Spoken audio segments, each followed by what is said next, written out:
Marcus Webb stood at table 7B with $8 in his wallet and a question that burned in his throat. The woman across from him wore a faded gray t-shirt and jeans that had seen better days, but the Louis Vuitton wallet beside her water glass told a different story. Scuffed corners, worn leather, the kind of expensive that didn't need to prove itself anymore. She looked up from her phone as he cleared his throat. His words came out rougher than he'd rehearsed in the taxi mirror that morning. The request tasted like failure. $3. Not 300. Not 3,000. Just 3. Enough to cover the gap between what sat in his wallet and what the menu demanded. The woman's expression didn't change. No pity, no judgment. She reached for the wallet, pulled out a $5 bill, and slid it across the table. Her voice carried the kind of certainty that came from never having to ask. "Keep the change." Marcus's fingers hovered over the money. Everything in him screamed to refuse, to walk out, to pretend he'd never sat down at this table. But Grace's college fund spreadsheet glowed behind his eyelids. 50% scholarship. The other 50% due in 6 weeks. He took the bill. The woman didn't know she'd just turned down a Harvard lawyer. Didn't know Marcus had no idea who she really was. Didn't know she was about to change everything. 5:30 that morning had started the way most mornings started in Marcus Webb's one-bedroom apartment. Grace hunched over her calculus textbook at the kitchen table, pencil moving across problem sets with the kind of focus he'd never managed at 15. She didn't look up when he emerged from the bathroom, still buttoning the white shirt he'd ironed the night before. The suit jacket hung on the back of the chair like an accusation. 12 years old. But for a job interview at a firm that eventually told him his experience wasn't relevant anymore. He'd pressed it twice that morning, steam rising in the cramped kitchen, trying to flatten wrinkles that had become permanent somewhere around year 7. Grace's pencil paused. Her eyes flicked to the suit, then to his face. "You'll do great, Dad." The words should have helped. They didn't. Marcus pulled the jacket on and felt his shoulders conform to fabric that remembered a different body, a different life, a different version of himself who'd believed accounting degrees mattered more than gaps on resumes. His wallet sat on the counter. He counted the bills twice. $8. The cup holder in the taxi downstairs held 60 cents in quarters, dimes that had rolled under the passenger seat during night shifts. Not enough for coffee at the kind of place that scheduled interviews at 9:30 on a Thursday morning. The email had been brief. Table 7, 9:30 a.m. An address in the financial district. No company name, no contact person. Just the promise of an opportunity and the kind of vague language that made Marcus's stomach tighten. He kissed the top of Grace's head. She smelled like the cheap shampoo they bought in bulk from the discount store. Her hair needed a trim. He'd get to it this weekend, maybe, if the interview went well and his hand stopped shaking long enough to hold scissors steady. The taxi coughed to life on the 3rd try.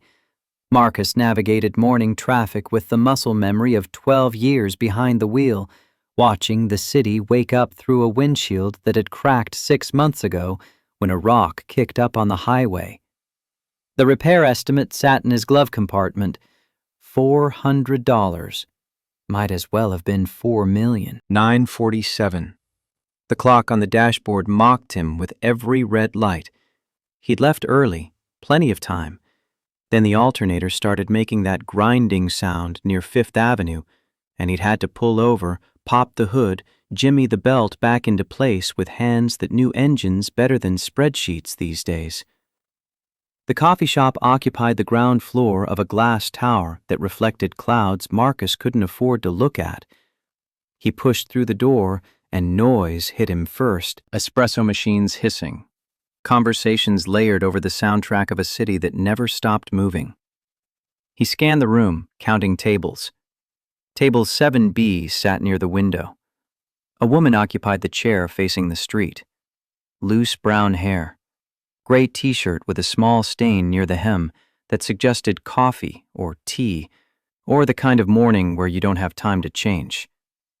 Jeans that fit like they'd been worn in, not purchased that way. She looked up as Marcus approached, and he saw intelligence in her eyes, the kind that cataloged and calculated and came to conclusions before most people finished their sentences. Marcus's throat tightened. The folder pressed against his chest contained a resume he'd rewritten 17 times. Every version tried to explain the gap differently. Career transition, personal sabbatical, family obligations. All lies that dressed up the truth. He'd failed, and the market had moved on without him. The words came out uncertain. "Excuse me, I can order later. Could the waiter wait?" She studied him with an expression that gave nothing away. Professional distance wrapped in casual clothing. "Who are you waiting for?" Marcus's hand twitched against the folder. The email hadn't specified. No name, no title, just a table number and a time he'd already missed. "I'm not waiting. I have an interview at a coffee shop." The email said table 7. I guess the company wanted something more relaxed. The woman didn't correct him, didn't explain, didn't offer the clarification that would have saved Marcus from what came next. She gestured to the empty chair, and Marcus sat, watching his own future unfold without understanding any of it. The folder landed on the table with a sound too loud for such a thin collection of papers. He opened it, then closed it. The corners had worn soft from too much handling. He'd practiced this part. The introduction. The elevator pitch. The explanation of why someone should take a chance on a 47-year-old taxi driver who used to know his way around a balance sheet. "Tell me about yourself." The invitation came without warmth or coldness, just space for Marcus to fill with whatever version of his story he thought might work. He swallowed, and his mouth felt like he'd been running instead of sitting. "I've been driving for 12 years. Taxi work. But before that, I did accounting. I know it's been a long time, but I still remember everything. I've been teaching myself again. At night, after my daughter goes to sleep." The woman's expression shifted slightly. Not much, just enough to suggest she'd heard something that mattered. "How old is she?" The question moved something in Marcus's chest, made this real in a way that felt dangerous. He looked up and met eyes that seemed to actually want an answer. 15. Her name's Grace. She's smart. Smarter than I ever was. The words kept coming, even though he knew better. Professional interviews didn't need personal details. But this didn't feel professional. This felt like sitting across from someone who might actually listen. "She just got a 50% scholarship." Marcus stopped himself. The woman watched him with an intensity that made him nervous. He redirected back to safer ground. "That's why I need this job. The other 50%, the tuition." His eyes dropped to the menu on the table, a small laminated card. Americano, $12. His mental math happened automatically. 8 in his wallet, 60 cents in the taxi. Not enough. Not close. The woman called over a waiter with a gesture that suggested she did this often. Her voice carried the kind of authority that made service happen without question. 2 Americanos. Marcus's hand moved toward his wallet before his brain caught up. He opened it slowly, angling his body to block her view. 8 bills, crumpled from living in his pocket during night shifts. A few coins that wouldn't make a difference. He looked at the woman across from him, and shame flooded through him with the force of every failure he'd stacked up over 12 years. This was it. The moment that defined everything. Ask or leave. Admit poverty or pretend dignity. The words scraped out of him. "I'm sorry, but could you lend me $3 for the coffee? I'll pay you back as soon as I get my paycheck."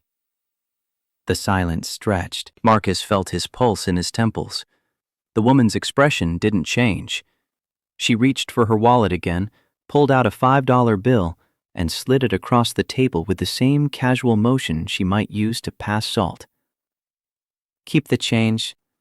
Anyone going to a job interview and borrowing $3 from a stranger deserves a chance." Marcus stared at the bill. The paper felt heavier than it should have.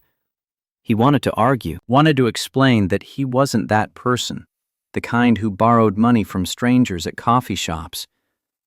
But the truth sat between them like a third presence. He was exactly that person. He had become exactly that person. Before Marcus could form a response, movement caught his attention.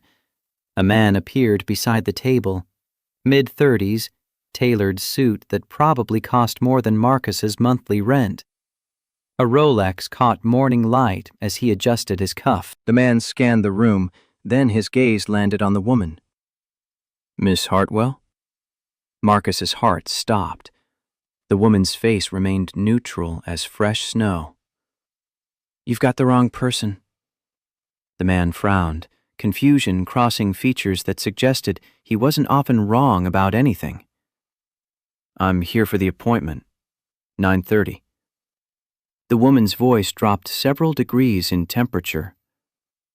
"Then you're late. And at the wrong table." The man opened his mouth, closed it, turned and walked toward the counter with stiff shoulders that broadcast embarrassment to everyone watching. Marcus processed what he'd just witnessed with growing horror. He looked back at the woman who wasn't a woman waiting for an interview, who was Miss Hartwell, who had just let him sit here and humiliate himself in ways he'd be replaying for months. "You're not." She cut him off with 3 words. "No, I'm waiting for someone too. But I don't think they're coming." Marcus glanced at his watch. 10:22. He'd been here 35 minutes. His real interview, wherever it had been, had started without him, probably ended without him. Another opportunity dissolved into nothing because he couldn't even read an email correctly. He stood. The chair scraped against floor that had probably never touched a scuffed shoe like his. The folder stayed on the table for a moment before he remembered to grab it. Everything felt disconnected, like watching himself move through water. "I have to go. Thank you for the coffee." The woman nodded once. No explanation, no apology, just acknowledgement that this conversation had ended. Marcus grabbed the folder and walked toward the door on legs that didn't quite feel like his own. His shoulders sagged as he stepped onto the sidewalk, and morning sun hit him too bright, too direct, too exposing. He turned left and stopped, stood there on the corner with people flowing around him like water around a stone. He didn't even know where the interview had been. The email just said, Table 7. That was all. Table 7. And he'd gotten it wrong. Inside the coffee shop, Diana Hartwell sat motionless. She watched Marcus's figure disappear into the crowd of suits and briefcases and people who belonged in this part of the city. Then she picked up her phone and dialed.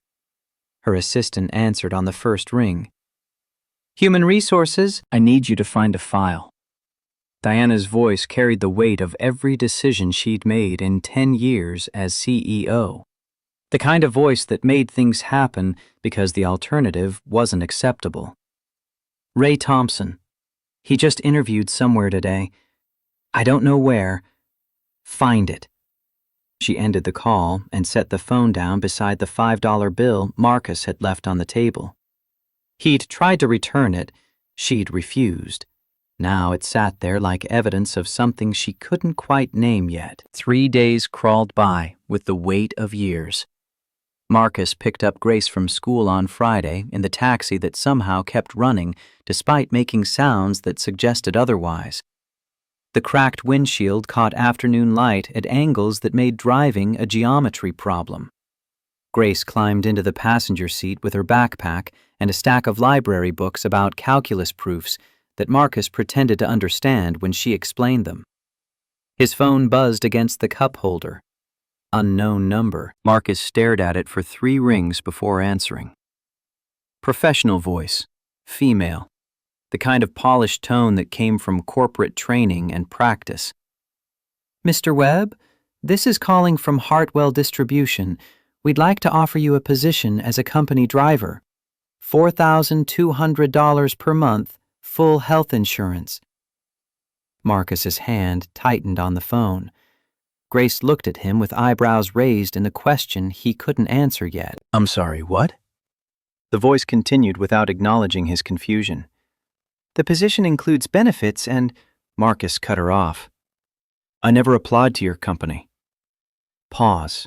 Brief. Professional. We received your information through a referral. Are you interested? $4,200 per month. Marcus did the math automatically. Double what he made driving taxi. Grace's medical checkups. The tuition deposit due in 6 weeks. The crack in the windshield. The alternator that was living on borrowed time. Sophie's eyes watched him, waiting, trusting him to make the right choice, even though she was 15 and shouldn't have to worry about whether her father could pay for her future. I'll take it. The woman gave him an address, a start date, Monday, 6 days away.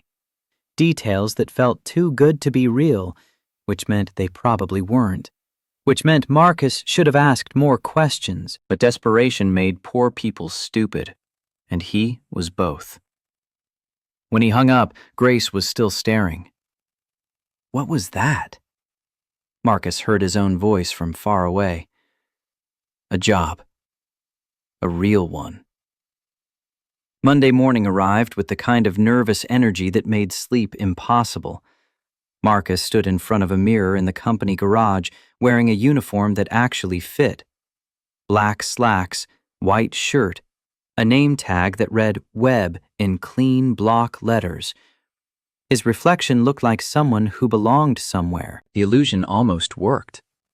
A woman from dispatch appeared beside him with a clipboard and an expression that suggested she'd given this speech before.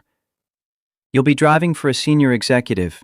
She doesn't like small talk. Just drive and keep everything confidential. Marcus nodded, understood every word, suspected there were volumes more she wasn't saying. Understood. The woman checked something on her clipboard. She'll be down in 5 minutes.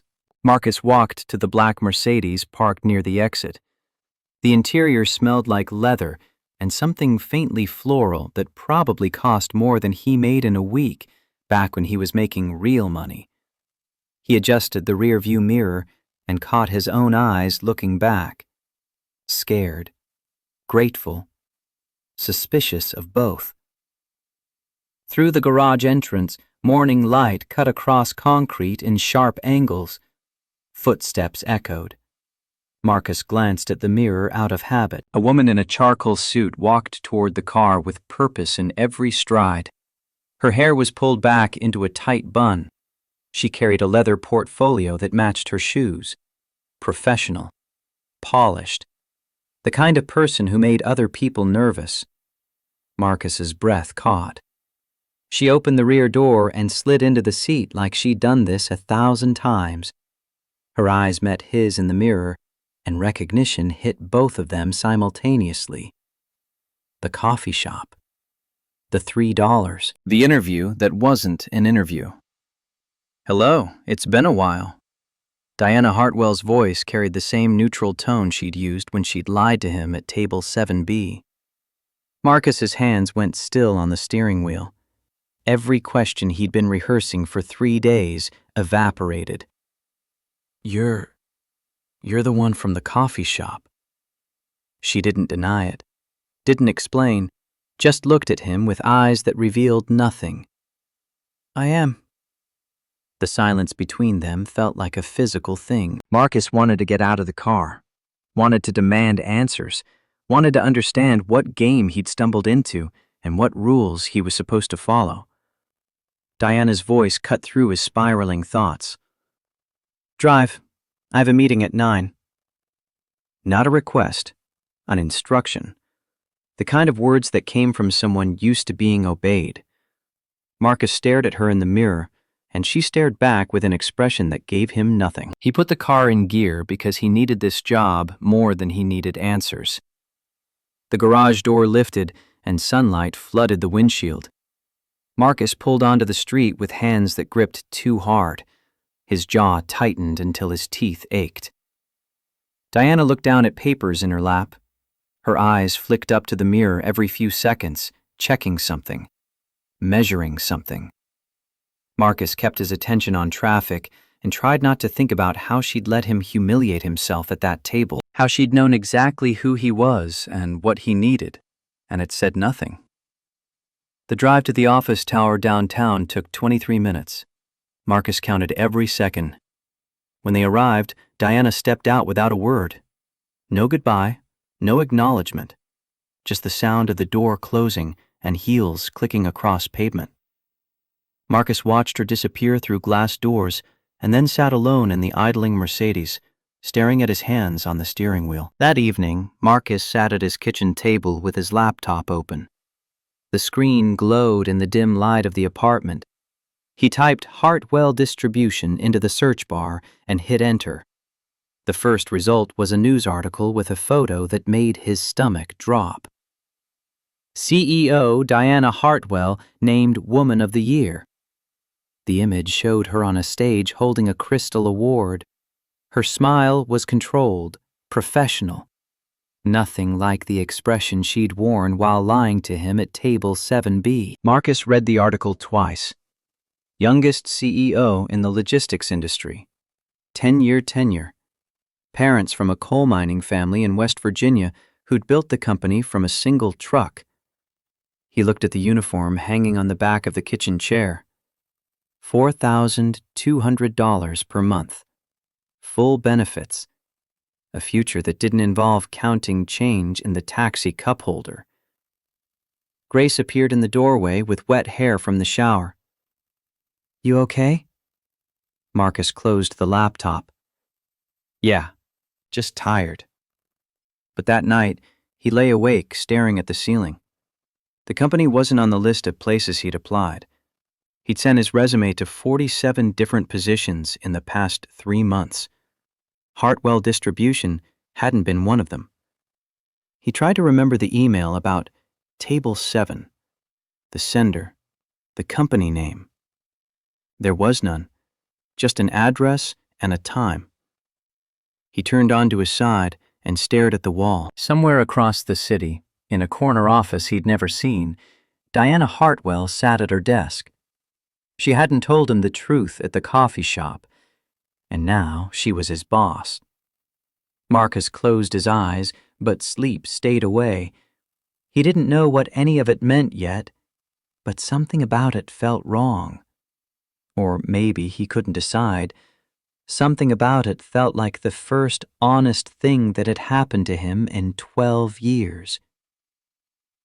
The third week, Marcus stopped trying to make conversation. He drove in silence. Diana sat in the back, her phone glowing in the dim interior, fingers moving across the screen with the kind of speed that came from muscle memory. He kept his eyes on the road. When she asked him questions, he answered with single words. Yes, no, understood. The distance between them felt like miles, even though only 3 feet of leather and air separated the front seat from the back. Marcus learned her schedule. Meetings at 9, conference calls at 2, site visits on Thursdays. She worked 14-hour days and never complained. Never asked for breaks. Just moved from one obligation to the next with the efficiency of someone who'd forgotten how to stop. At home, Marcus maintained a different routine. After Grace went to sleep, he pulled out the accounting textbooks he'd kept in a box under his bed for 12 years. The numbers still made sense. Balance sheets, cash flow statements, depreciation schedules. His fingers remembered the calculator shortcuts. His brain remembered the logic. Grace caught him one night. 2 in the morning. She'd gotten up for water and found him at the kitchen table with a textbook open and a legal pad covered in calculations. "You still remember all this stuff, Dad?" Marcus looked up, caught in the act of being someone he used to be. "Some things stick with you." She studied him with eyes too old for 15. Then she went back to bed without asking the obvious question. Why was he relearning skills for a job he'd never get back? Marcus didn't have an answer, or maybe he did and didn't want to admit it to himself yet. Thursday afternoon, the car sat at a red light. Rain tapped against the windshield in patterns that sounded like Morse code for patience. Diana set her phone down for the first time all day. The sudden silence made Marcus's shoulders tense. "Do you hate me?" The question came without preamble or context. Marcus's hands tightened on the steering wheel until his knuckles went white. He didn't answer, couldn't answer, didn't know what the honest answer was. "Because I didn't tell you the truth that day." Diana's voice carried something Marcus hadn't heard before. Not quite vulnerability, maybe just exhaustion wearing down the edges of her professional mask. The light turned green. Marcus eased the car forward with the kind of controlled motion that came from years of navigating city traffic. His words came out flatter than he intended. "You gave me this job out of pity, didn't you?" The silence stretched for 3 blocks. Marcus counted cross streets, waited for confirmation of what he already knew, that he was charity, a project, someone who'd made her feel good about herself by accepting help he had no choice but to take. Diana leaned forward slightly. Her reflection appeared in the rearview mirror, close enough that Marcus could see the lines around her eyes that makeup didn't quite hide. "No." One word. No explanation, no defense, just negation that hung in the air like smoke. Marcus's voice came out harder than he meant. "Then why? There are hundreds of people better than me." Diana's eyes met his in the mirror, and for the first time since that morning at table 7B, she looked at him like she might actually tell the truth. None of them would ask a stranger for $3 to pay for coffee. You knew what you needed, and you didn't pretend. That's why. The words hit Marcus like a diagnosis. She'd hired him for honesty, for being too poor and too desperate to perform the dance of professional competence that everyone else had mastered. He didn't know if that made it better or worse. 3 days later, the car broke down on the way back from a late meeting. Marcus felt the engine stutter before he heard it. That particular vibration that meant something had come loose or worn through or finally given up. He pulled onto the shoulder and got out into air that smelled like exhaust and rain. The hood opened with a metallic groan. Marcus leaned in with the flashlight clamped between his teeth, hands already reaching for the tools he kept in the trunk. 12 years of taxi driving had taught him more about engines than any manual. Diana stepped out of the car. She came around to the front and held up her phone. The screen cast pale light over the engine block in patterns that turned metal into abstract art. "Why didn't you go back to accounting? You have the skills." The question came while Marcus's hands moved over battery cables, checking connections he knew were fine because he'd checked them last week. He didn't look up. 12 years is a gap no one forgives. His fingers found the alternator belt. Loose. Not broken yet, but close. He adjusted tension with movements that came from practice. They see it on the resume and think the same thing. He's done. Washed up. Diana shifted position. The phone light moved with her, creating new shadows. "And you believed them?" Marcus straightened. He wiped his hands on a rag from the trunk that had stopped being clean around year 3. His chest felt tight. She was asking the wrong questions. Or maybe the right ones, and he didn't want to answer. "Doesn't matter what I believe." No one hires someone who's been left behind. The words came out with more edge than he intended. Truth stripped of pretense. Marcus turned back to the engine because looking at Diana felt like admitting too much. His hands were shaking. Not from the cold. From standing on a highway shoulder at 9 at night, talking to a CEO about failure while proving he'd learned different skills in the years that should have advanced his career. He fixed the belt in 15 minutes, got back in the car with grease under his fingernails and Diana's question still hanging in the air between them. She didn't say anything else, just went back to her phone like the conversation had never happened. But Marcus caught her watching him in the mirror, calculating something, measuring something, coming to conclusions he'd never be allowed to know. Marcus arrived at the office early one morning. The building was quiet in the way expensive buildings were quiet, all glass and steel and the kind of silence that came from thick carpet and soundproof walls. He took a wrong turn on the way to the parking garage and ended up on the executive floor, floor 19. The elevator doors opened into a wide hallway lined with glass walls that showed offices where important people made important decisions. At the far end, a banner stretched across the corridor. CEO Diana Hartwell, 10 years leading Hartwell Distribution. Below it, a photograph showed her on a stage shaking hands with the governor. The plaque beneath read, Youngest CEO in the Industry. Marcus stood in front of the banner. He looked down at his uniform, then back at the photograph.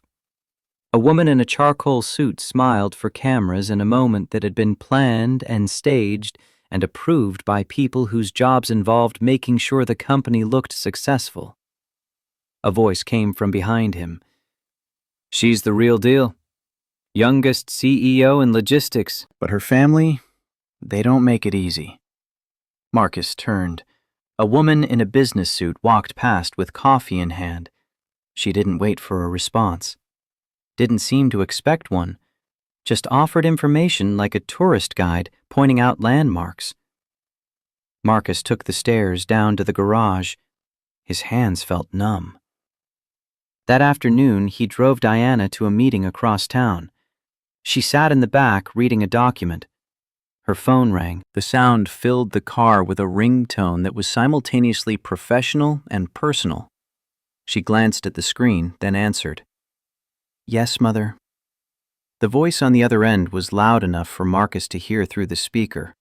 Sharp, educated, the kind of accent that came from working very hard to sound like you came from money. Have you met with Preston yet? He's been waiting. Diana's expression didn't change. Her voice stayed level. I'm not interested. Her mother's response came faster. You're 44 years old, Diana. We can't wait forever. Your father and I built this company so you would have a future, not so you could... Diana ended the call. She set the phone down on the seat beside her with more force than necessary. Then she leaned her head against the window, and the professional mask cracked just enough for Marcus to see through. A single tear slid down her cheek in the reflection. She wiped it away quickly, like erasing evidence of weakness before anyone could document it. Marcus looked back at the road. His throat felt tight. He'd been hired to drive, to keep his mouth shut, to maintain professional boundaries between employer and employee. But watching her cry in the back seat felt wrong in ways he couldn't articulate, like witnessing something private that changed the nature of every interaction that would come after. That night, Marcus's phone rang while he was washing dishes. Grace was in her room doing homework. Water ran over plates in patterns that had become meditation. Unknown number. He almost didn't answer. The voice on the other end belonged to someone professional, clinical, the kind of tone that doctors used when they wanted to sound calm while delivering news that wasn't. Mr. Webb, this is County General Hospital. Your daughter collapsed at school. She needs a cardiac exam immediately. The dish Marcus had been holding slipped into the sink. Water splashed onto the counter and soaked into his shirt. The doctor was still talking. Numbers, technical terms, the word that mattered most, $1,200. Marcus ran 3 red lights getting to the hospital. The front desk told him the exam would cost $1,200. Insurance covered nothing because he'd been between jobs when he signed up for the cheapest plan available. He pulled out his wallet. $420. 3 weeks of salary at Hartwell Distribution. Not enough. Not close. He sat in the hallway outside the exam room with his head in his hands. The fluorescent lights hummed overhead. Somewhere a machine beeped. Footsteps approached. Marcus looked up. Diana Hartwell stood in front of him, still in her work clothes at 10:30 at night. Her hair had come loose from its usual bun. She looked tired in ways that went beyond the hour. Marcus's voice came out hoarse. "How did you—" She cut him off. "The car has GPS. You didn't return it on time." She walked past him to the billing desk. Marcus stood and followed on legs that felt disconnected from his body. Diana handed the clerk a credit card. The woman swiped it and printed a receipt without asking questions. $1,200. Paid in full. Marcus's chest tightened. "I can't accept this." Diana turned to face him. Her eyes held something he couldn't quite read. Not pity, not charity, something else. Something that felt like recognition. "It's an advance on your salary. You'll pay it back monthly." The practical explanation didn't change the fundamental truth. She'd driven across the city at night to pay for his daughter's medical exam. Marcus heard his own voice from very far away. "Why are you doing this?" Diana looked at him directly.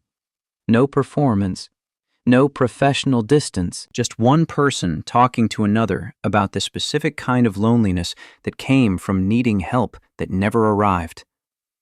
"Because no one did it for me, and I don't want you to feel what that's like." The exam room door opened before Marcus could respond. A nurse stepped out with a clipboard and an expression that suggested good news. "Mr. Webb, your daughter is awake."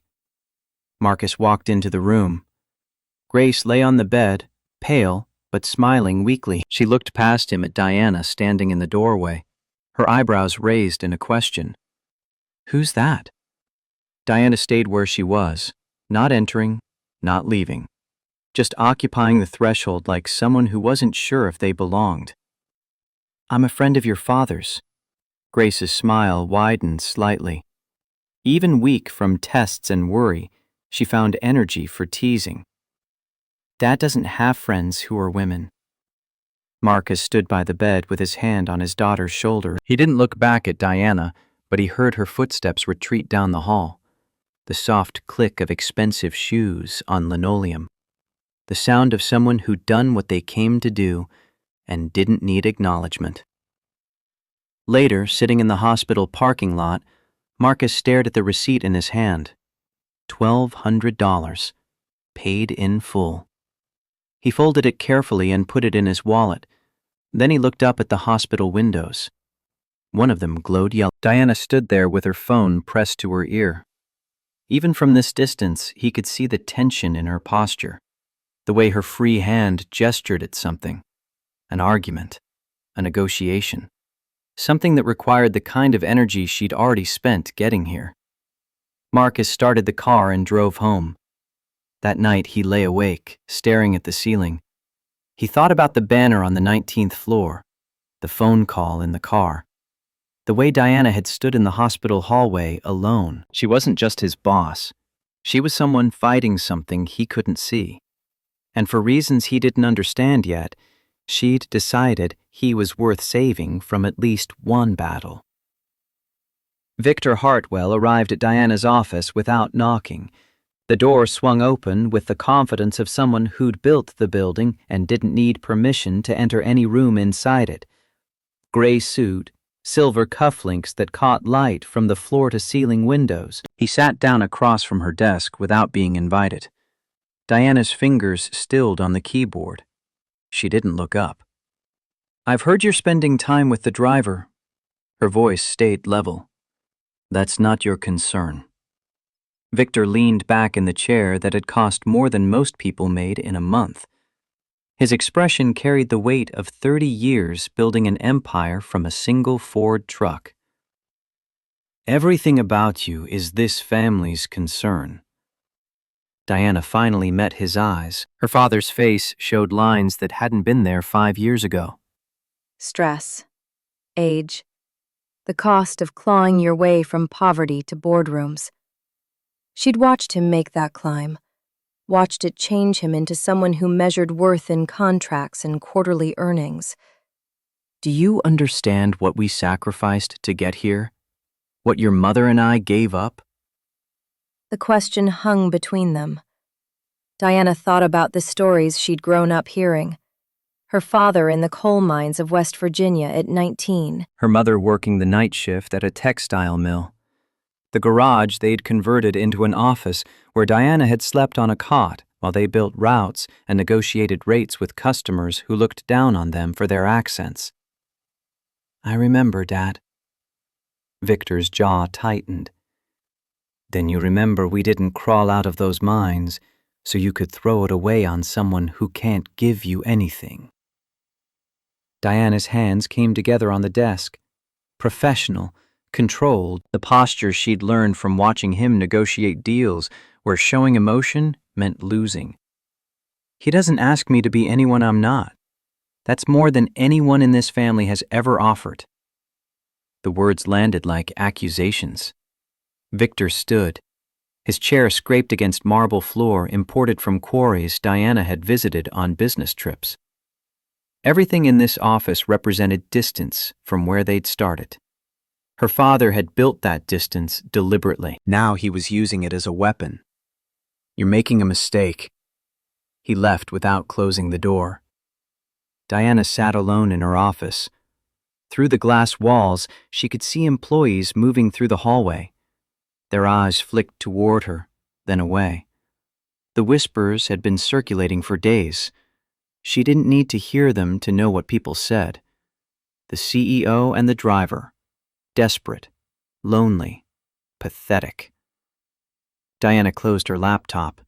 She stood and walked to the window. 19 floors below, the parking garage was visible. Marcus's Mercedes sat in the far corner, a small black shape among rows of expensive vehicles that belonged to executives who'd never had to ask strangers for $3.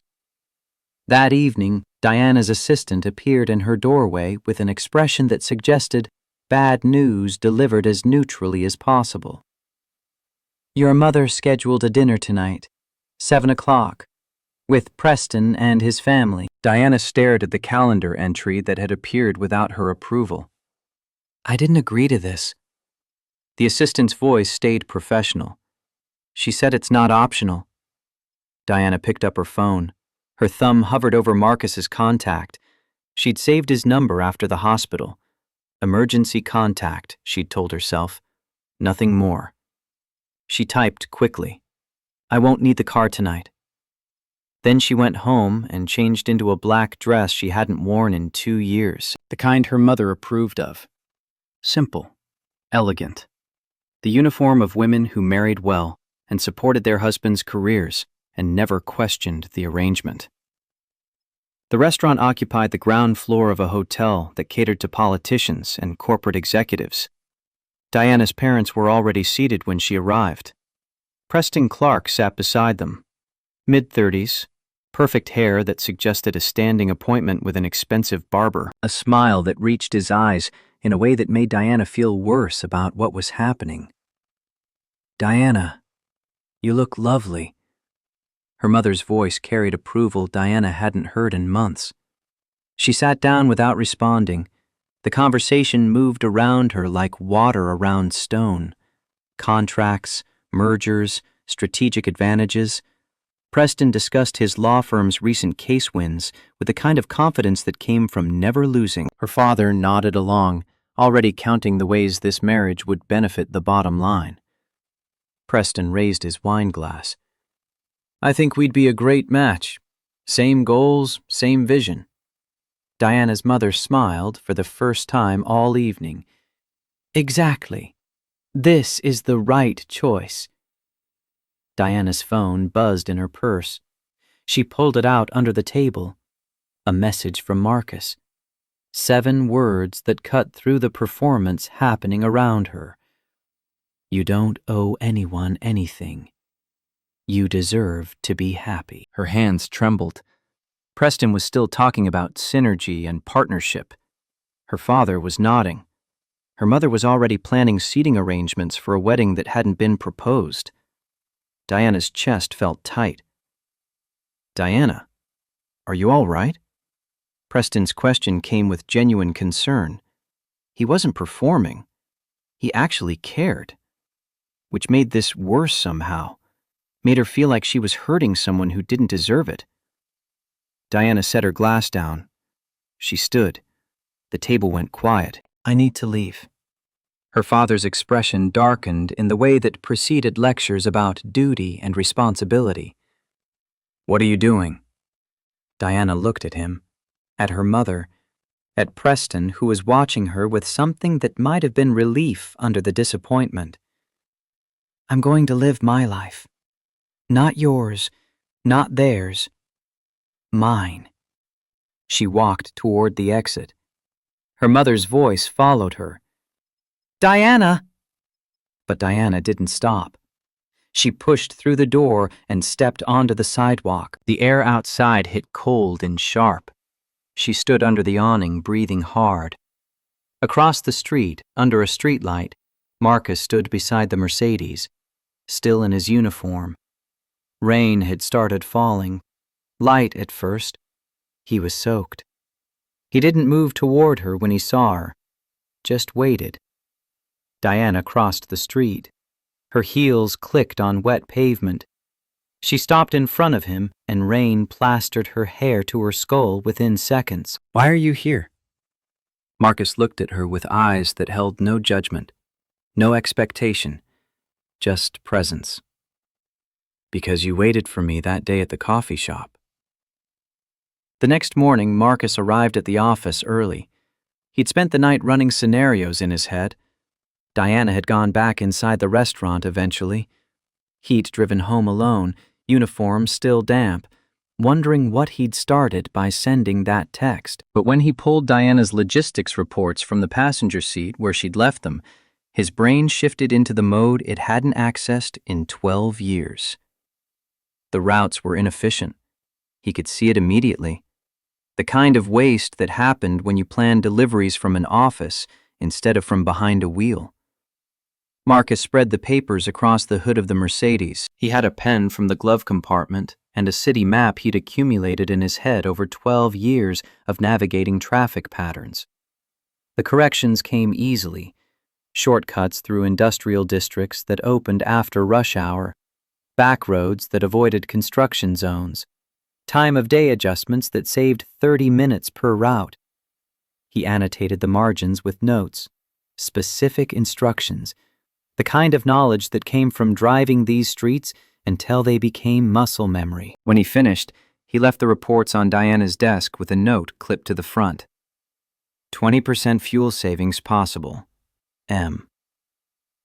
Diana found them when she arrived at 8. Marcus watched through the garage security feed as she studied his notes. Her finger traced his handwriting. She picked up her phone. Come to my office. Marcus took the elevator to 19. The hallway felt different in daylight, less intimidating. More like a place where work happened, instead of a shrine to achievement he'd never reach. Diana's office door was open. She gestured to the chair across from her desk. How did you see this? Marcus sat. The chair was more comfortable than anything in his apartment. 12 years driving this city. You learn things computers don't know. Diana pulled up a spreadsheet. Her fingers moved across the keyboard with practiced speed. Numbers appeared, calculations that showed what Marcus's shortcuts would save. $40,000 per month. Marcus watched her face change as she processed the implications. These are brilliant. The compliment landed somewhere Marcus didn't have defenses built. He'd spent 12 years being told his experience didn't matter, that the gap in his resume erased everything he'd learned before it. Diana was looking at him like he'd just solved a problem no one else had seen. I'll implement them immediately. She stood, extended her hand. Marcus shook it and felt the formality of the gesture, trying to create distance that neither of them wanted anymore. That afternoon, Victor and Margaret Hartwell arrived at the parking garage. They didn't schedule an appointment. Security called Diana's office, but by the time she got the message, they were already in the main level, where Marcus was inspecting the Mercedes for a noise he'd noticed that morning. Vera's voice carried across concrete and oil stains. You. Marcus straightened. He turned to see Diana's parents walking toward him with expressions that belonged in courtrooms. Margaret's face could have been carved from marble. Victor's jaw was set in the way that preceded ultimatums. Do you know who my daughter is? Marcus's hand tightened on the wrench he'd been using. Yes. Victor stopped 3 feet away, close enough to make this personal, far enough to maintain the appearance of civility. Then tell me what you think you can give her. Money? A future? Anything at all? The questions were designed to humiliate, to force Marcus to admit out loud what everyone already knew. He was 47 years old. He drove a car for a living. He borrowed money from strangers to buy coffee. He had nothing to offer a woman who ran a company worth $80 million. Marcus looked at the floor. Nothing. I can't give her anything. Margaret stepped forward. Her voice came quieter than her husband's, but cut deeper. Then why are you doing this to her? You're ruining her life. She deserves someone who can stand beside her, not drag her down. Marcus's jaw tightened. Every word confirmed what he'd been thinking since that first day at table 7B. He was a charity case. A project. Someone Diana had decided to save because it made her feel good about herself. You're just a burden. And deep down, you know it. Marcus looked up, met Margaret's eyes, saw the same certainty his ex-wife had carried when she'd told him she couldn't wait anymore for him to become the person he used to be. I know. The elevator doors opened. Diana stepped out. She saw her parents first, then Marcus, standing alone in the center of the garage, surrounded by stairs. She walked toward them, and her heels echoed in the silence. What are you doing here? Her father turned. We're trying to save you from making the worst mistake of your life. Diana's hands clenched at her sides. I didn't ask you to. Victor's voice rose. You don't have to ask. We're your family, and we're telling you this man has nothing to offer you. Diana looked at Marcus. He stood with his shoulders hunched, the wrench still in one hand. He looked smaller than she'd ever seen him. She stepped closer to him, close enough that her shoulder almost touched his. He's offered me more than anyone in this family ever has. Margaret's voice climbed toward anger. What? Poverty? Embarrassment? A life where you'll be looked down on by everyone who matters? Diana turned to face her mother. The woman who'd worked night shifts at a textile mill, who'd eaten sandwiches for dinner so Diana could have school supplies, who'd somehow forgotten what it felt like to need help. He's offered me honesty. He's never asked me to be anything I'm not. Can you say the same? Her father's expression hardened. If you don't end this now, you'll lose everything. Your position, this company, your place in this family. Diana looked at him for a long moment. The man who'd left coal mines with $800 and built an empire, who taught her that success meant distance from where you started, who measured love in quarterly earnings. She turned to Marcus. He was still staring at the concrete. His hands were shaking. Diana reached up and touched his face. Marcus's eyes lifted to meet hers. "Look at me." Marcus did. Diana leaned in and kissed him. The garage erupted. Someone gasped. A phone clattered to the floor. She didn't stop. She kissed him slowly, deliberately, in front of everyone. Her parents, the employees who'd been walking to their cars, the security guard who'd worked here for 20 years. When she pulled back, Marcus's eyes were wide. His breathing was uneven. Diana turned to face her parents. Her hand found Marcus's and held it. "I'm not ending anything. I'm choosing something I actually want." Her father's face had gone pale. "You're throwing everything away." Diana's voice stayed steady. "No. I'm letting go of everything that never belonged to me in the first place." Margaret stepped forward. Her voice shook. "If you walk away from this family, you walk away from everything. The company, your inheritance, all of it." Diana squeezed Marcus's hand. "Then I walk away." Victor stared at his daughter, at the man in the driver's uniform still holding her hand. Something in his expression cracked. Recognition, maybe, or regret. The knowledge that he was watching his daughter make the same choice he'd made 30 years ago when he'd left the mines. Except she was choosing love over money instead of the reverse. "You'll regret this." But his voice carried uncertainty now. Diana met his eyes. "I've regretted a lot of things in my life. This won't be one of them." Victor turned and walked toward the exit. Margaret followed. Their footsteps echoed. The glass doors closed behind them. The garage remained silent. Dozens of faces stared, some shocked, some disapproving, a few smiling. Diana raised her chin. "Anyone have something to say?" No one answered. She turned back to Marcus. His face was still flushed, his hand trembling in hers. "Are you okay?"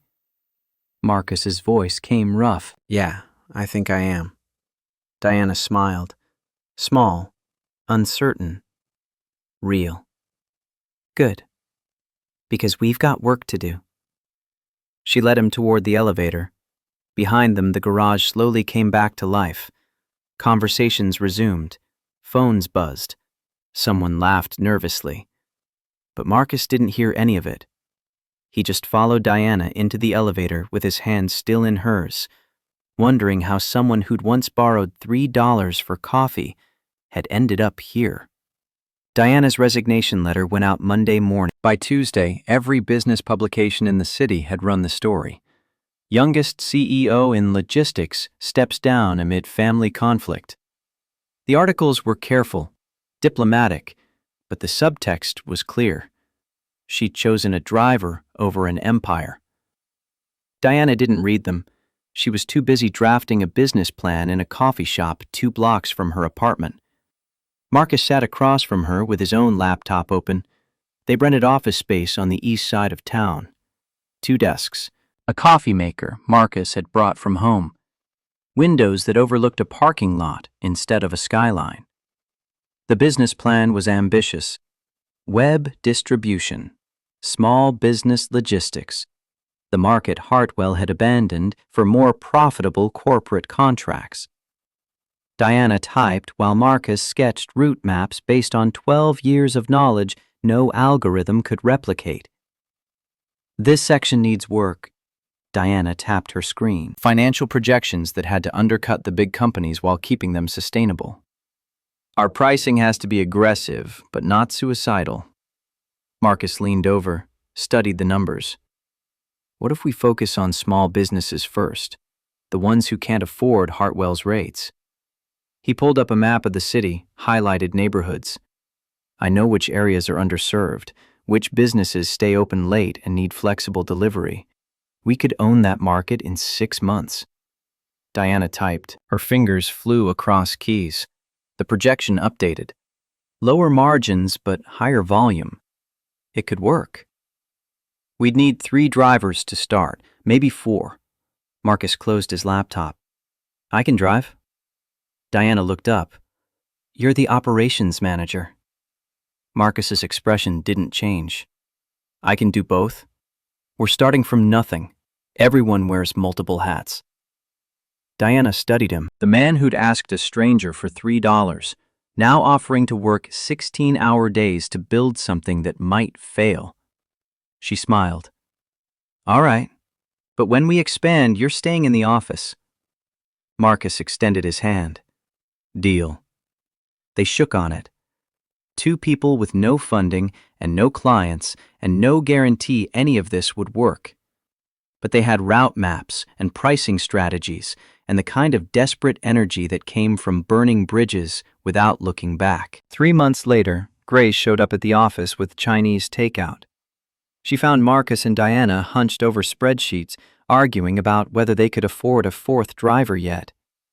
Grace set the food down, and both adults looked up like they'd forgotten what day it was. You 2 look like you're building something real. Diana wiped her eyes. Exhaustion or emotion, hard to tell. We're trying. Grace handed Marcus a container of lo mein. She'd been visiting twice a week since they started, doing homework at the spare desk, sometimes helping with data entry, mostly just being present in the way 15-year-olds were when they approved of their parents' choices. Dad, you look happy, like before Mom died. The words came out casual, but Marcus's hand stilled on the chopsticks. Diana glanced at him. He'd mentioned his late wife exactly once, 3 years after Grace was born. Cancer. He didn't talk about it. I am, Gracie. I really am. Grace pulled out her calculus homework. Diana moved to sit beside her. Need help? They worked through derivatives while Marcus organized manifests. The office felt like something Diana had been missing without knowing. Not the corner suite with the view, not the reports from executives who filtered bad news into positive spin. Just work. Real work. With people who told the truth. The door opened without warning. Marcus looked up, and his body tensed. Preston Clark stood in the doorway holding a folder. Relax, I'm not here to cause trouble. Preston walked in, glanced at Grace, smiled at Diana, extended the folder to her. Hartwell Distribution's Q3 client list. The ones who are unhappy with service. Diana took the folder but didn't open it. Why are you helping us? Preston looked at Marcus. At the office with its second-hand furniture and coffee maker. At Diana in jeans and a t-shirt instead of the suits she'd worn for 10 years. Because you chose what you wanted. I wish I had your courage. He sat down, uninvited. Grace looked up from her homework, curious. Preston's next words came quieter. You're not the only one trapped by expectations, Diana. The admission hung in the air. Diana processed what he wasn't saying. Preston Clark, Harvard Law, conservative family, partnership track at his father's firm. She'd never asked why he'd gone along with the arranged marriage pressure. My family thinks I'm going to marry someone suitable, have kids, make partner, die respected and miserable. Preston laughed without humor. I'm gay. Have been my whole life.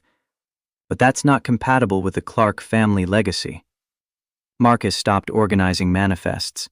Grace's pencil went still. Diana reached across the desk and took Preston's hand. I'm sorry. Preston shrugged. Don't be. You showed me it's possible to choose. I'm working on it. He stood. gestured to the folder. Those clients are ready to switch. Just need someone to give them a reason. Preston left without waiting for thanks. The door closed, and Diana opened the folder. 17 businesses. Contact information. Contract end dates. It was worth $50,000 in annual revenue if they could land half of them. Grace went back to her derivatives. Marcus went back to his manifests. Diana stared at the list Preston had just handed them and wondered how many other people were trapped in lives they'd chosen because the alternative felt impossible. 6 months into web distribution, they were breaking even but not profitable. Marcus was working 16-hour days, driving routes in the morning, managing operations in the afternoon, coming home too tired to do anything but fall into bed and dream about delivery zones. Diana had maxed out her personal savings. The business plan said they'd be profitable by month 8. They were at month 6, with a gap between revenue and expenses that kept her awake most nights. Grace's tuition payment came due. Marcus sat alone in the office at 2 a.m. looking at his daughter's college fund. $8,200. Not enough. $15,000 short. He could sell the taxi. It was worth maybe $10,000 on a good day. But that was his backup, his safety net if this all fell apart. The office door opened. Diana walked in with coffee from the 24-hour place down the street. "What's wrong?" Marcus didn't look up from the spreadsheet. "Grace's tuition is due. I'm $15,000 short. I don't know what to do." Diana sat down. She pulled up her own laptop, started typing. "We just landed the Riverside account. $90,000 annually." Her fingers moved fast. "That's $30,000 in the first quarter." More typing. "I'm giving you a $15,000 bonus. Operations Manager Performance Incentive." Marcus's head came up. "Diana, this is..." She cut him off. "Earned. Your route optimization saved us $60,000 in fuel costs. This is yours." She wrote a check, handed it across the desk. Marcus stared at it. "I'll pay you back." Diana's voice softened. "I know. But right now, Grace needs tuition. We'll figure out the payment plan later." Marcus took the check. His eyes filled. He blinked fast, but Diana saw. "Why do you keep saving us?" Diana reached across and took his hand. "Because you're not just my business partner. You're my family now." That night, Marcus called Grace from the hospital where she'd been admitted again. The same heart condition, this time requiring surgery. $40,000. Insurance covered $25,000. They needed $15,000. Marcus had just spent the tuition money Diana had given him. He was back at zero. Diana showed up at the hospital at midnight. Marcus hadn't called her, but she came anyway. "How much do you need?" Marcus's voice broke. "Diana, I can't keep..." Her voice came firm. "How much?" $15,000. Diana pulled out her checkbook, wrote another check. Marcus watched her hand move across paper, and something in him shattered. Not from weakness, from the realization that someone actually cared whether his daughter lived or died. "I'll pay you back." Diana looked at him directly. "I know. But right now, Grace needs surgery. We'll figure out payment plans later." The surgery was successful. Grace recovered in a room with a view of the parking lot. Diana sat with Marcus while they waited for the doctor's report. Grace was awake when they finally let Marcus in. She looked at Diana. "Are you Dad's girlfriend?" Diana glanced at Marcus. "We're figuring it out." Grace smiled, weak but genuine. "Good." "He needs someone who sees him like you do." Later, after visiting hours ended, Diana walked to her car alone. She didn't see Victor Hartwell standing in the doorway of the hospital, watching his daughter comfort someone else's child, seeing the way she looked at Marcus, the way Grace smiled at her. Victor remembered being 25, standing beside a Ford truck with calloused hands and $800 to his name. Margaret had trusted him. Baby Diana had run out to hug his legs when he came home from Roots. He'd built an empire to give Diana choices. Instead, he'd spent 30 years taking them away. Victor turned and left before anyone noticed him. His expression carried something that hadn't been there before. Not anger anymore, just recognition. And the particular pain that came from realizing you'd become the thing you'd sworn to escape. Vere and Margaret Hartwell arrived at company headquarters on Thursday morning without scheduling an appointment. Security called Diana's office, but by the time the message reached her assistant, they were already in the main lobby. Marcus had just returned from a warehouse run, keys in hand, uniform crisp despite the early hour. The lobby was crowded. Employees heading to meetings, delivery personnel checking in at the front desk, the morning rush of a company that operated on tight schedules and tighter margins. Mr. Hartwell stood in the center of the space with his arms crossed. His wife stood beside him, expression carved from something harder than marble. They turned when Marcus entered through the glass doors. Victor's voice carried across marble and glass, and the kind of silence that happens when everyone stops talking at once. You. Conversation died. Heads turned. Marcus froze 3 steps inside the building. He looked at the man, then at the woman beside him. Recognition settled in his chest like a stone he'd swallowed without meaning to. Victor walked toward him. Each step echoed, each footfall measured. Marcus could feel eyes on him. The receptionist, the security guard, a group of executives waiting for the elevator. Everyone watching a confrontation they'd been expecting since the day Diana had kissed him in the parking garage. Do you know who my daughter is? Marcus's hand tightened on the keys until metal bit into his palm. Yes. Victor stopped 2 feet away, close enough to make this personal. Close enough that Marcus could smell expensive cologne and the particular scent of certainty that came from never having been wrong about anything that mattered. Then tell me what you can give her. Money? A future? Anything at all? The lobby had gone completely silent. Marcus could feel the weight of every stare. The receptionist had stopped typing. The security guard had abandoned his post. The executives by the elevator had forgotten they had meetings. Marcus looked at the floor. Polished marble that reflected distorted versions of everyone standing on it. Nothing. I can't give her anything. Margaret stepped forward. Her voice came quieter than her husband's, but it cut deeper, found arteries instead of muscle. Then why are you doing this to her? You're ruining her life. She deserves someone who can stand beside her, not drag her down. Marcus's jaw tightened.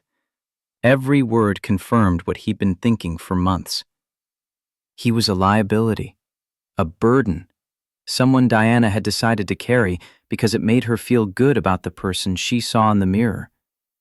Margaret's next words came with the force of absolute conviction. You're just a burden, and deep down, you know it. Marcus looked up, met her eyes, saw the same expression his ex-wife had worn when she told him she couldn't wait anymore for him to become someone worth staying for. I know. The elevator doors opened.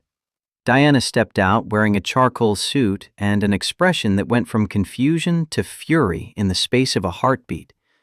She saw her parents first, then Marcus, standing alone in the center of the lobby, surrounded by stairs that felt like physical weight. She walked toward them. Her heels clicked against marble in a rhythm that sounded like a countdown. What are you doing here? Her voice stayed steady, but her hands were clenched at her sides. Victor turned. We're trying to save you from making the worst mistake of your life. Diana's eyes flicked to Marcus. He stood with his shoulders hunched, keys still gripped in one hand. He looked smaller than she'd ever seen him, like something inside had collapsed under the weight of public humiliation. I didn't ask you to. Victor's voice rose.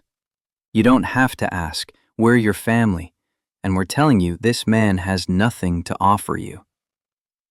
Diana looked at Marcus, really looked, saw the way he was holding himself, the way shame had curled his spine, the way he'd already started to believe what her parents were saying. She stepped closer to him, close enough that her shoulder almost touched his. He's offered me more than anyone in this family ever has. Margaret's voice climbed toward something that might have been anger or might have been fear.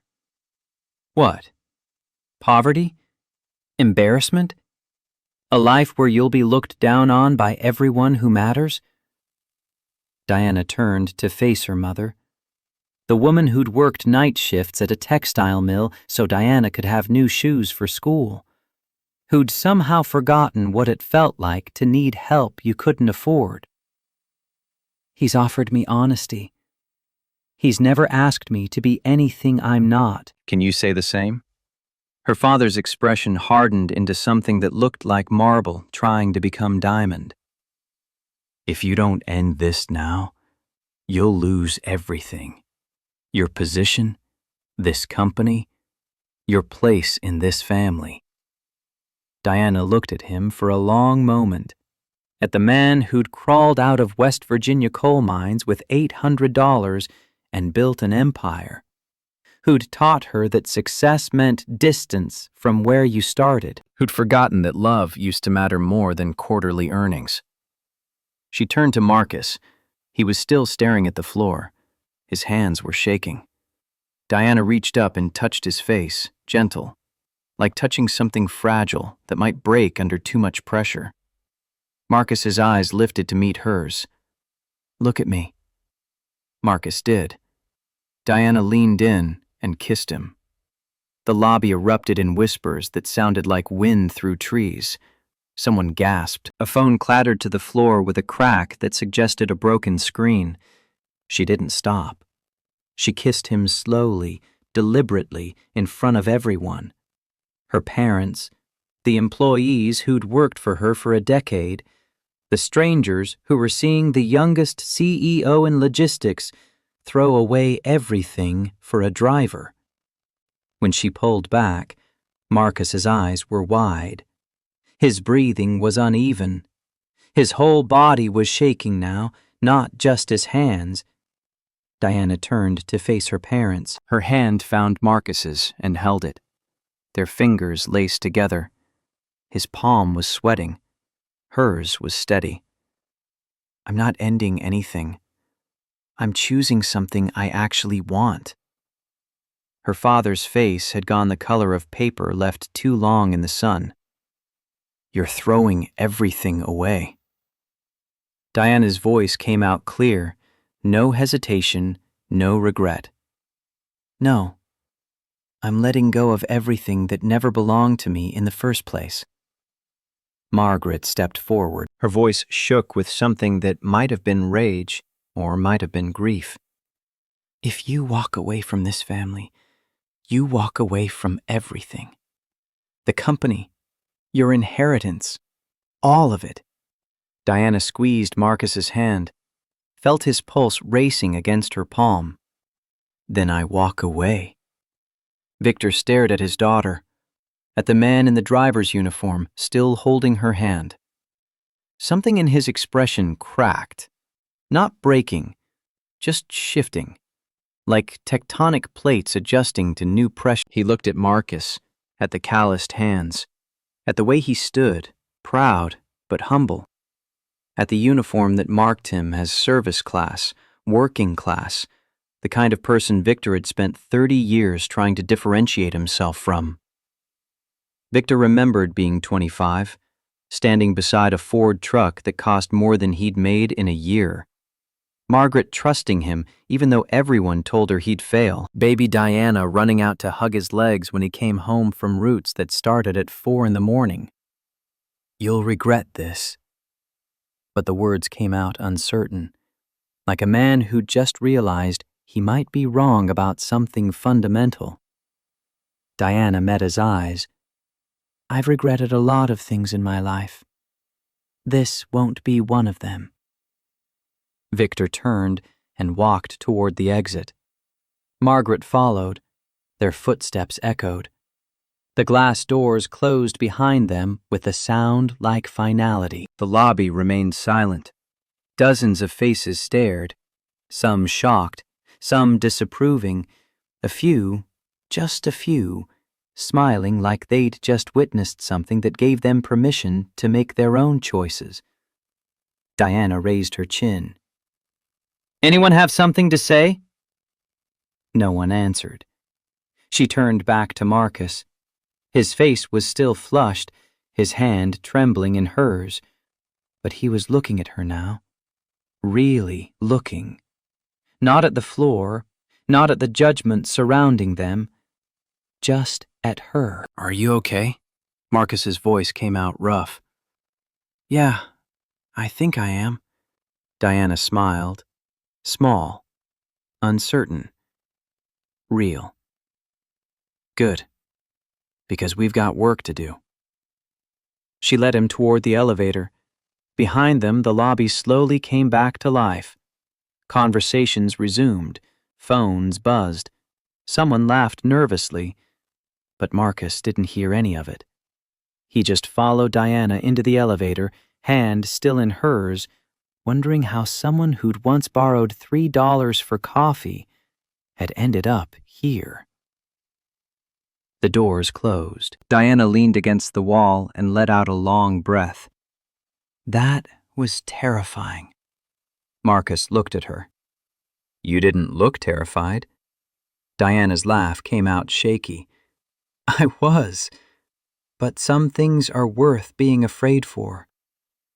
Marcus didn't know what to say to that. So he stood there, holding her hand while the elevator carried them up to 19, for what he suspected would be the last time. Diana's resignation letter went out the following Monday. By Tuesday morning, every business publication in the city had run the story. Youngest CEO in logistics steps down amid family conflict. The articles were careful, diplomatic, but the subtext was clear. She'd chosen a driver over an empire. Diana didn't read them. She was too busy drafting a business plan in the office they'd rented on the east side of town. 2 desks salvaged from a furniture liquidation sale, a coffee maker Marcus had brought from his apartment, windows that overlooked a parking lot instead of a skyline. The office felt like starting over, like being 22 again with a degree and ambition and no idea if any of it would work. Diana sat at one desk with her laptop open, financial projections spread across the surface. Marcus sat across from her, reviewing route maps for potential delivery zones. "This section needs work." Diana tapped her screen. The pricing model had to undercut the big companies while still keeping them sustainable. It was a narrow margin, the kind that required precision they couldn't afford to get wrong.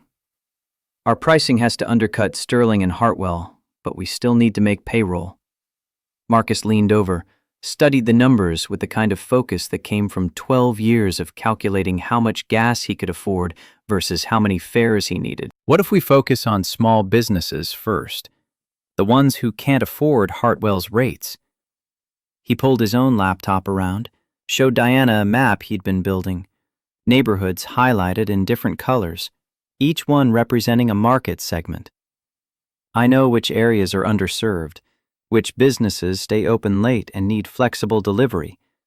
The restaurants that get deliveries at midnight, the bakeries that need supplies at 4 in the morning.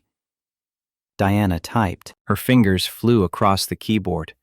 The projection updated. Lower margins but higher volume. It could work if they were willing to grind for it. "We'd need 3 drivers to start, maybe 4. Marcus closed his laptop. "I can drive." Diana looked up. "You're the operations manager." Marcus's expression didn't change. The same look he'd worn when he'd asked to borrow $3. Honest about what he needed. Honest about what he could give. "I can do both." We're starting from nothing. Everyone wears multiple hats.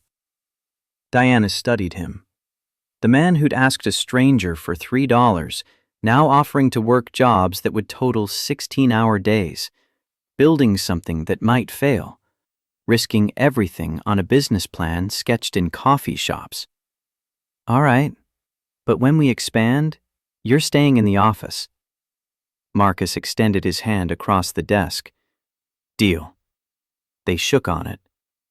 Two people with no funding and no clients and no guarantee any of this would work. But they had route maps and pricing strategies and the kind of desperate energy that came from burning bridges you couldn't cross back over. They worked until evening. When they finally locked up, the sun was setting, painting the parking lot in shades of orange and pink that made even asphalt look beautiful.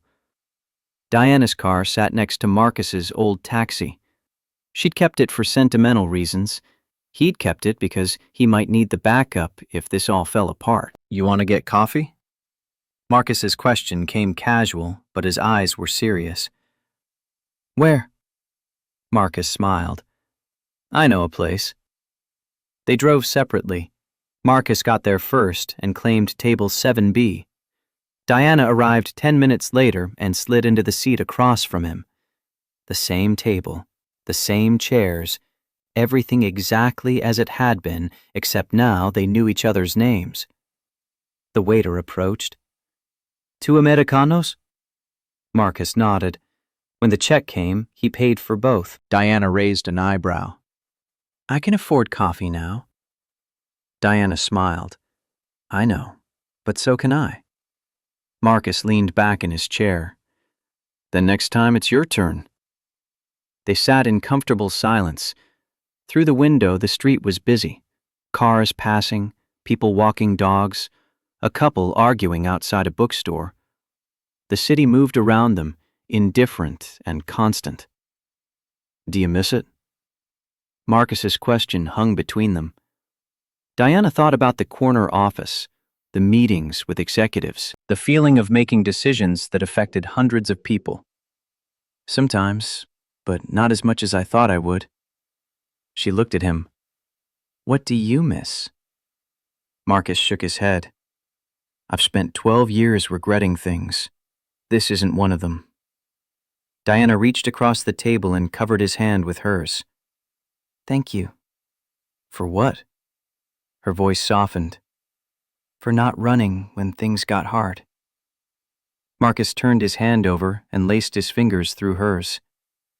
You didn't run either. 3 months into web distribution, Grace showed up at the office with takeout from the Chinese place down the street. She found Marcus and Diana hunched over spreadsheets, arguing about whether they could afford a 4th driver yet. Grace set the food down, and both adults looked up like they'd forgotten what day it was. You two look like you're building something real. Diana wiped her eyes. Exhaustion made everything blurry. We're trying. Grace handed Marcus a container of lo mein. She'd been visiting twice a week since they started, doing homework at the spare desk, sometimes helping with data entry when her calculus allowed, mostly just being present. Dad, you look happy. Like before Mom died. The words came out casual, but Marcus's hand stilled on the chopsticks. He'd mentioned his late wife exactly once to Diana, 3 years after Grace was born. Cancer. He didn't elaborate. I am, Gracie. I really am. Grace pulled out her calculus homework. Diana moved to sit beside her. Need help? They worked through derivatives while Marcus organized delivery manifests. The office felt like something Diana hadn't known she'd been missing. Not power, not prestige, just work with people who told the truth. The door opened. Marcus looked up and his whole body went tense. Preston Clark stood in the doorway holding a folder. He was dressed casually, jeans, a sweater, no suit, no performance. Relax, I'm not here to cause trouble. Preston walked in, glanced at Grace bent over her homework, smiled at Diana, extended the folder. Hartwell Distribution's Q3 client list, the ones who are unhappy with service.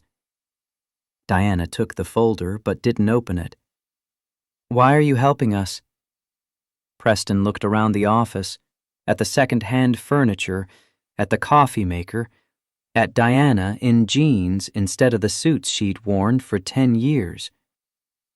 Because you chose what you wanted. I wish I had your courage. He sat down without being invited. Grace looked up from her homework, curious. Preston's next words came quieter. You're not the only one trapped by expectations, Diana. The admission hung in the air. Diana processed what he wasn't saying. Preston Clark, Harvard Law, partnership track at his father's firm. She'd never asked why he'd gone along with the arranged marriage pressure. My family thinks I'm going to marry someone suitable, have children, make partner, die respected and miserable. Preston laughed, but there was no humor in it. I'm gay, have been my whole life, but that's not compatible with the Clark family legacy. Marcus stopped organizing manifests. Grace's pencil went still. Diana reached across the desk. I'm sorry. Preston shrugged. Don't be. You showed me it's possible to choose. I'm working on it. He stood, gestured to the folder. Those clients are ready to switch. They just need someone to give them a reason. Preston left. The door closed. Diana opened the folder. 17 businesses, contact information, contract end dates, notes about complaints. It was worth $50,000 in annual revenue if they could land half. Grace went back to her derivatives. Marcus went back to his manifests. Diana stared at the list and wondered how many other people were trapped in lives they'd chosen because the alternative felt impossible. 6 months into web distribution, they were breaking even but not profitable. Marcus was working 16-hour days, driving routes in the morning, managing operations in the afternoon, coming home too tired to eat. The business plan said they'd be profitable by month 8. They were at month 6, with a gap between revenue and expenses that kept Diana awake at night. Grace's tuition payment came due in 2 weeks. Marcus sat alone in the office at 2 a.m, looking at numbers that wouldn't add up no matter how many times he rearranged them. His daughter's college fund held $8,200. He needed $15,000 more. He could sell the taxi. It was worth maybe $10,000 if he found the right buyer. But that was his safety net, his backup plan if web distribution collapsed. The office door opened. Diana walked in with coffee from the 24-hour place that had become their second office. What's wrong? Marcus didn't look up from the spreadsheet. Grace's tuition is due. I'm $15,000 short. I don't know what to do. Diana sat down, pulled up her own laptop, started typing. We just landed the Riverside account. Her fingers moved fast. Numbers appeared. That's $90,000 annually, $30,000 in the first quarter. More typing. I'm giving you a $15,000 bonus. Operations Manager Performance Incentive. Marcus's head came up. Diana, this is... She cut him off. Earned. Your route optimization saved us $60,000 in fuel costs over 6 months. This is yours.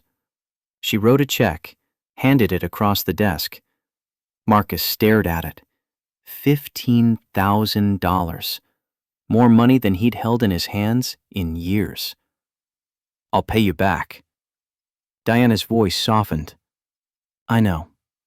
But right now, Grace needs tuition. We'll figure out the payment plan later. Marcus took the check, his eyes filled with something that might have been gratitude, or might have been the particular exhaustion that came from being saved too many times. Why do you keep saving us? Diana reached across and took his hand. Because you're not just my business partner anymore. You're my family now. That same night, Marcus's phone rang at 11:30. He was home. Grace was supposedly asleep, but he could see light under her door. The hospital's number appeared on the screen. The voice belonged to someone clinical, professional, the kind of tone medical staff used when they wanted to sound calm while delivering news that wasn't. "Mr. Webb, this is County General. Your daughter collapsed at school today. She needs surgery. Immediately." The world tilted. Marcus grabbed his keys, ran to the taxi. The hospital was 15 minutes away. He made it in 9. Grace was already in pre-op when he arrived. The doctor explained with words that sounded like a foreign language. Heart valve, congenital defect, surgery required, $40,000. Insurance covered $25,000, they needed $15,000. Marcus had just spent the tuition money Diana had given him. He was back at zero. He sat in the waiting room with his head in his hands. Fluorescent lights hummed overhead. Somewhere a machine beeped. Footsteps approached. Marcus looked up. Diana stood there at midnight in jeans and a sweater. Her hair was down. She looked tired in ways that went beyond the hour. "How much do you need?" Marcus's voice broke. "Diana, I can't keep..." Her voice came firm. "How much?" $15,000. Diana pulled out her checkbook, wrote another check. Marcus watched her hand move across paper, and something inside him cracked. Not from weakness, from the realization that someone actually cared whether his daughter lived or died. "I'll pay you back." Diana looked at him. "I know, but right now Grace needs surgery. We'll figure out payment plans later." She sat down beside him. They waited together for 3 hours. When the doctor finally came out to say the surgery was successful, Diana was still there. Grace woke up in recovery, asking for water. Marcus helped her drink. Diana stood in the doorway, not entering, not leaving, just present in the way that mattered. Grace saw her. "Are you Dad's girlfriend?" Diana glanced at Marcus. "We're figuring it out." Grace smiled, weak but genuine. "Good. He needs someone who sees him like you do." Later, after visiting hours ended, Diana walked to the parking lot alone. She didn't see Victor Hartwell standing in the shadows near the hospital entrance, watching his daughter comfort someone else's child. Seeing the way she looked at Marcus, the way Grace smiled at her. Victor remembered being 25, standing beside a Ford truck with hands that ached from loading cargo. Margaret had trusted him when her parents said he'd fail. Baby Diana had run to him every evening, not caring that he smelled like diesel and sweat. He'd built an empire to give Diana choices. Instead, he'd spent 30 years taking them away, making her into someone who couldn't remember what it felt like to just be human. Victor looked at Marcus through the hospital window. The man was holding his daughter's hand, wearing the same expression Victor had worn when Diana was 15 and had her tonsils removed. Fear wrapped in forced calm. Marcus looked exactly like Victor had 30 years ago, before the empire, before the money, when love still mattered more than balance sheets. Victor turned and left before anyone noticed him. His expression carried something that looked like recognition, and the particular kind of pain that came from realizing you'd become everything you'd sworn to escape. 1 year later, Marcus drove to pick up Diana from the office they'd expanded into. Web Distribution now had 8 drivers, a small warehouse, clients that paid on time. They weren't rich, but they were profitable. Marcus parked and walked inside, found Diana at her desk reviewing contracts. "You want to get coffee?" Diana looked up. "Where?" Marcus smiled. "I know a place." They drove separately to the coffee shop where everything had started. Marcus arrived first, claimed table 7B. Diana arrived 10 minutes later and slid into the seat across from him. The waiter approached. "Two Americanos?" Marcus nodded. When the check came, he reached for his wallet. Diana raised an eyebrow. "I can afford coffee now."